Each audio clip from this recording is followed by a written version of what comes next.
ഭാഗം 3. മമ്മിയും പപ്പയും എന്താ തമ്മിലിങ്ങനെ പോരടിക്കുന്നത്?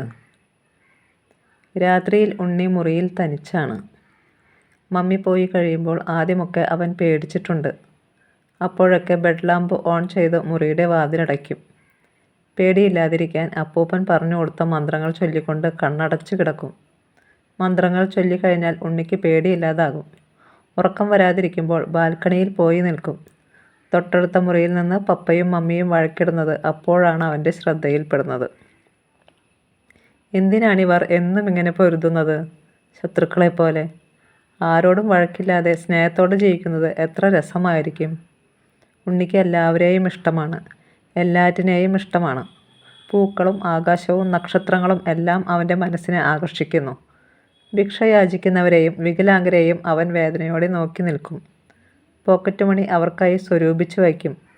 മമ്മിയോ പപ്പയോ അറിയാതെയാണ് അവൻ അവരെ സഹായിക്കുന്നത്. ബാംഗ്ലൂരിൽ ഉദ്യോഗസ്ഥനായ അങ്കിൾ വല്ലപ്പോഴും വന്നാൽ അവന് വലിയ നോട്ടുകളാണ് സമ്മാനിക്കുക. പെൻഷൻ കിട്ടുമ്പോൾ അപ്പൂപ്പനും അവന് പോക്കറ്റ് മണി നൽകും. ഒരു പൈസ പോലും ഉണ്ണി ദുർവിനിയോഗം ചെയ്യില്ലെന്ന് അപ്പൂപ്പനറിയാം. ഉണ്ണി എല്ലാവരെയും സ്നേഹിക്കുന്നു, എല്ലാറ്റിനെയും സ്നേഹിക്കുന്നു. എന്നാൽ ഉണ്ണിയുടെ മമ്മിയും പപ്പയും മാത്രം എന്താ തമ്മിലിങ്ങനെ പോരടിക്കുന്നത്? അതുമാത്രം ഉണ്ണിക്ക് മനസ്സിലായില്ല. ഈയിടെയായി ഇരുവരും വലിയ ടെൻഷനിലാണെന്ന് തോന്നുന്നു. പപ്പയുടെ ബിസിനസ് എന്തോ കാര്യമായ നഷ്ടം സംഭവിച്ചെന്ന് അപ്പൂപ്പനാണ് അവനോട് പറഞ്ഞത്. 2 കാറുള്ളതിൽ ഒന്ന് വിറ്റെന്നറിഞ്ഞപ്പോൾ ഉണ്ണിക്ക് സന്തോഷമായി. അളവിൽ കവിഞ്ഞ സമ്പത്ത് അഹങ്കാരം കൂട്ടുമെന്ന് അവൻ ഏതോ പുസ്തകത്തിൽ വായിച്ചിട്ടുണ്ട്. എപ്പോഴും പോർച്ചിൽ വിശ്രമിക്കുന്ന ആ കാറില്ലാത്ത വല്ലവർക്കും കൊടുത്തുകൂടെ എന്ന് ചോദിച്ചതിനാണ് മമ്മി ഒരിക്കൽ അവൻ്റെ തലക്കിട്ട് കിഴുക്കിയത്. പപ്പയുടെ ടെൻഷൻ അടിച്ച മുഖം കാണുമ്പോൾ അപ്പൂപ്പന് സങ്കടം തോന്നാറുണ്ട്. എന്താ എൻ്റെ മോന് പറ്റിയതെന്ന് തനിയെ പറയുന്നത് കേൾക്കാം. വീട്ടിലുള്ളപ്പോഴൊക്കെ പപ്പ മമ്മിയുമായി നിരന്തരം ചർച്ചയിലായിരിക്കും. മമ്മി ഘോരമായി എന്തോ നിർദ്ദേശം സ്ഥാപിക്കാൻ ശ്രമിക്കുന്നതും പപ്പ നിസ്സഹായതയോടെ ഒക്കെ കേട്ടിരിക്കുന്നതും മുറിക്കുള്ളിലിരുന്നു കൊണ്ട് തന്നെ ഉണ്ണിക്ക് മനസ്സിലാക്കാം. അപ്പൂപ്പൻ്റെ പേര് ചർച്ചയ്ക്കിടയിൽ വരുന്നതാണ് അവനിൽ ആകാംക്ഷയുണ്ടാക്കിയത്. എന്തായിരിക്കാം അത്? അപ്പൂപ്പനെ ഇവിടെ കൊണ്ടുവന്ന് താമസിപ്പിക്കുമോ? വലിയ ഈ വീടിനുള്ളിൽ ഒഴിഞ്ഞുകിടക്കുന്ന കുറേ മുറികളുണ്ട്. ഇവയിൽ ഏതെങ്കിലും ഒരു മുറിയിൽ അപ്പൂപ്പന് സുഖമായി കഴിയാം. മമ്മി പോയി കഴിയുമ്പോൾ അപ്പൂപ്പൻ കിച്ചണിൽ കയറി നല്ല ഭക്ഷണം ഉണ്ടാക്കും. മമ്മിയെപ്പോലെ ബ്രെഡും കോൺഫ്ലേക്സും ഒന്നും ആവില്ല. നല്ല ദോശയും പുട്ടും കടലയും ഒക്കെ അപ്പൂപ്പൻ പാചകം ചെയ്യും. ജയാമ്മയുടെ സഹായം പോലും അപ്പൂപ്പന് ആവശ്യമില്ല. രാത്രിയിൽ ഉണ്ണി അപ്പൂപ്പനോടൊത്തുറങ്ങും. കഥകൾ കേട്ടും സ്കൂൾ വിശേഷങ്ങൾ പറഞ്ഞും പകൽ നേരങ്ങളിൽ പറമ്പിലൂടെ ചുറ്റി നടക്കും. കല്ലിനോടും ചെടികളോടും പൂക്കളോടും കിളികളോടും മരങ്ങളോടും വർത്തമാനങ്ങൾ പറയും. സുഖാന്വേഷണം നടത്തും. ചെമ്പരത്തി, നിനക്ക് സുഖമാണോ? ഫ്രാൻസിൽ താമസമാക്കിയ ഒരു അമേരിക്കക്കാരൻ്റെ കഥ അപ്പൂപ്പൻ പറഞ്ഞത് ഉണ്ണിക്ക് ഓർമ്മ വന്നു. ആ അമേരിക്കക്കാരൻ സായിപ്പ് നല്ല കക്ഷിയാ. മാസങ്ങളായി ഫ്രാൻസിൽ താമസമാക്കിയിട്ട്. എന്നിട്ടെന്താ? ആരും തന്നെ അയാളെ ഗൗനിക്കുകയോ അയാളുമായി ചങ്ങാത്തം കൂടുകയോ ഉണ്ടായിട്ടില്ല. അമേരിക്കക്കാരൻ ദിവസവും രാവിലെ നദീതീരത്തിലൂടെ നടക്കാൻ പോകുന്ന പതിവുണ്ട്. അങ്ങനെ ഒരു യാത്രക്കിടയിലാണത് സംഭവിച്ചത്. ഒരു ദിവസം ഒരു ഫ്രഞ്ചുകാരൻ അമേരിക്കക്കാരൻ്റെ മുന്നിൽ ചെന്ന് നിന്ന് സല്യൂട്ട് ചെയ്തു. Good morning sir. അമേരിക്കക്കാരൻ അമ്പരന്നു. അയാൾ ഫ്രഞ്ചുകാരനെ സൂക്ഷ്മമായി നിരീക്ഷിച്ച ശേഷം ചോദിച്ചു, എന്താ ഇങ്ങനെ? ഞാൻ എത്രയോ മാസങ്ങളായി ദിവസവും രാവിലെ ഇതുവഴി യാത്ര ചെയ്യുന്നു. ഇതുവരെ ഇവിടുത്തെ ഒരു മനുഷ്യജീവിയും എന്നെ ഗൗനിക്കുകയോ എന്നോട് ചങ്ങാത്തം കൂടുകയോ ഉണ്ടായിട്ടില്ല. ആട്ടെ, ഇപ്പോഴെന്തു പറ്റി? കാര്യമുണ്ട് സാർ, ഫ്രഞ്ചുകാരൻ പറഞ്ഞു. താങ്കൾ ഇതുവഴി സഞ്ചരിക്കുന്നതൊക്കെ ഞങ്ങൾ ശ്രദ്ധിക്കാറുണ്ട്. ഞങ്ങളൊക്കെ വിചാരിച്ചത് താങ്കളൊരു ഭ്രാന്തനാണെന്നാ. പക്ഷേ ഞങ്ങൾക്ക് തെറ്റി. ഇന്നലെ താങ്കൾ മരങ്ങളോടും വള്ളികളോടും പുഴകളോടും പാറക്കല്ലുകളോടും സംസാരിക്കുന്നത് ഞങ്ങൾ നേരിൽ കണ്ടു. അപ്പോൾ ഞങ്ങൾക്ക് ശരിക്കും മനസ്സിലായി താങ്കൾക്ക് ഭ്രാന്തില്ലെന്ന്. താങ്കൾ യഥാർത്ഥ മനുഷ്യനാണെന്ന്. ഈ കഥ അപ്പൂപ്പനിൽ നിന്ന് കേട്ടപ്പോൾ ഉണ്ണി പൊട്ടിച്ചിരിച്ചുപോയി. ചിരിക്കാൻ വേണ്ടി പറഞ്ഞതല്ല ഇത്, അപ്പൂപ്പൻ പറഞ്ഞു. ഈ കഥയിൽ കാര്യമുണ്ട്. ചെടികൾക്കും മരങ്ങൾക്കുമൊക്കെ നമ്മെപ്പോലെ ജീവനുണ്ട്. ചെടികളോടും മരങ്ങളോടും നമുക്ക് സംസാരിക്കാം. അവ നമ്മോടും സംസാരിക്കും. അവയുടെ ഭാഷ ക്രമേണ നമുക്ക് തിരിച്ചറിയാനാകും.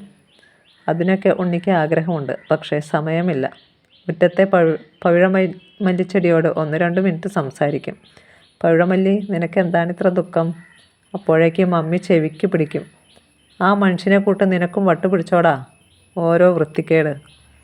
ചെവിയുള്ളതുകൊണ്ട്, ചെവിയുടെ വേദന ഓർമ്മയിലുള്ളതുകൊണ്ട് ഉണ്ണി ഇപ്പോൾ അതിനൊന്നും ശ്രമിക്കാറില്ല. ശ്രമിച്ചാൽ അവൻ്റെ കുരുന്നാഗ്രഹങ്ങൾ മമ്മിയോ പപ്പയോ നശിപ്പിച്ചു കളയും. മമ്മിയും പപ്പയും ഇപ്പോൾ എല്ലാ സമയങ്ങളിലും അപ്പൂപ്പനെക്കുറിച്ച് ചർച്ച ചെയ്യുന്നത് അവനെ സന്തോഷിപ്പിച്ചു. ഒടുവിൽ അദ്ദേഹം ഉണ്ണിയോടൊപ്പം താമസിക്കാൻ വരുമെന്ന് തന്നെ അവൻ വിശ്വസിച്ചു. അർജുൻ ഇപ്പോൾ ഉണ്ണിയുടെ ബെസ്റ്റ് ഫ്രണ്ടാണ്. അവനും കുഞ്ഞു ദുഃഖങ്ങളൊക്കെയുണ്ട്. അവൻ്റെ അച്ഛൻ ഓട്ടോ ഡ്രൈവറാണ്. മാസത്തിൽ മിക്ക ദിവസങ്ങളിലും അയാൾക്ക് വയറുവേദനയാണ്. എന്നും വൈദ്യവും കഷായവുമൊക്കെയായി വീട് പട്ടിണിയിലാണ്. പഴകിയ വസ്ത്രങ്ങളും പുസ്തകങ്ങളുമൊക്കെയാണ് അവനുള്ളത്. 4-5 തരം വാച്ചുകളുമുണ്ട് ഉണ്ണിക്ക്. കൂട്ടത്തിൽ നല്ല ഒരെണ്ണം ഉണ്ണി അർജുന് സമ്മാനിച്ചു.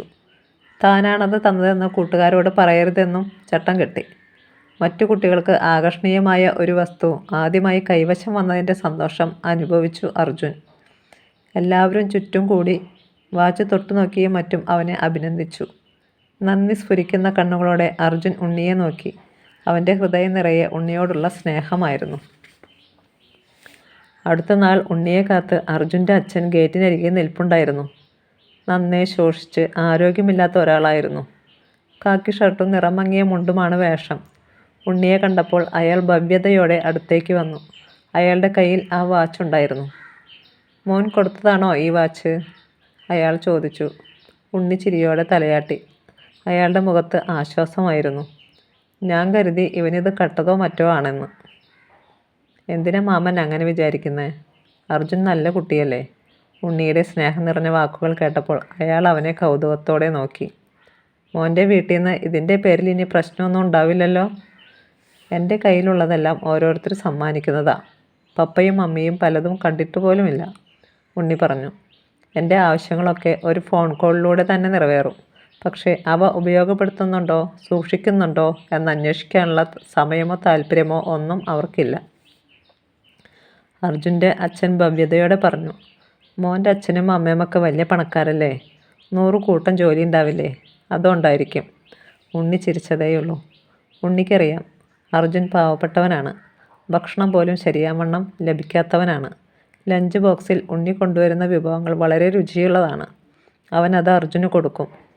ഇന്നോളം കണ്ടിട്ടില്ലാത്ത പുതിയ തരം ഭക്ഷണങ്ങൾ അവൻ സ്വാദോടെ കഴിക്കുന്നത് കാണുമ്പോൾ ഉണ്ണിക്ക് സന്തോഷം തോന്നും.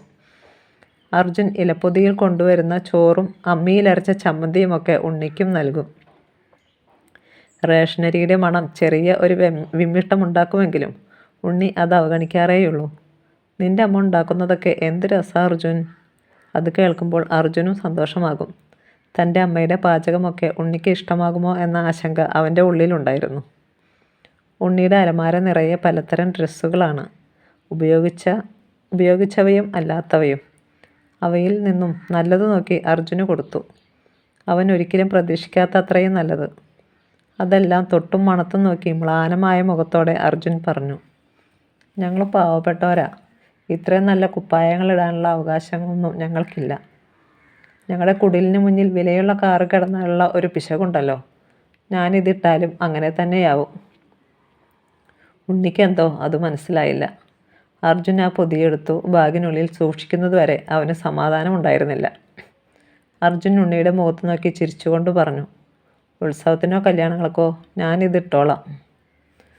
ഉണ്ണി പഠിക്കാൻ മിടുക്കനാണ്. പഠിക്കാൻ മിടുക്കില്ലാത്ത കുട്ടികളെ അവൻ സഹായിക്കാറുണ്ട്. ഒഴിവുവേളകളിൽ അവർക്ക് മനസ്സിലാകാത്ത പാഠഭാഗങ്ങളും അവ എളുപ്പം മനസ്സിൽ നിൽക്കാനുള്ള വഴികളും അവൻ പറഞ്ഞു കൊടുക്കും. കുട്ടികൾ പഠിക്കാതിരുന്നാൽ രക്ഷിതാക്കൾക്കുണ്ടാകുന്ന വേദനയും അവരുടെ അധ്വാനത്തിൻ്റെ മഹത്വവുമൊക്കെ പറഞ്ഞു ബോധ്യപ്പെടുത്തും. അർജുൻ ഉണ്ണിയുടെ സഹായത്തോടെ നന്നായി പഠിക്കാൻ ശ്രമിച്ചു. അടുത്ത മാസപരീക്ഷയിൽ അവൻ നല്ല മാർക്ക് വാങ്ങിക്കുകയും ചെയ്തു. പ്രോഗ്രസ് കാർഡ് വാങ്ങാൻ വന്ന അർജുൻ്റെ അമ്മ ഉണ്ണിയെ കാത്തു നിന്നു. അവർ നിറഞ്ഞ കണ്ണുകളോടെ പറഞ്ഞു. നിനക്ക് പുണ്യം കിട്ടും മോനെ. അർജുൻ ഇപ്പോൾ ഏറെ മാറിപ്പോയി. എന്നും വികൃതി മാത്രമായി നടന്ന ചെക്കനാ. നാട്ടുകാർക്കൊന്നും കണ്ടുകൂടായിരുന്നു. ഇപ്പോൾ നല്ല കുട്ടിയാ. എല്ലാവർക്കും എന്ത് സഹായവും ചെയ്യും. എല്ലാറ്റിനും കാരണം നീയാണെന്ന് അവൻ പറയും. ഞങ്ങൾ മോന് വേണ്ടി എന്നും പ്രാർത്ഥിക്കും.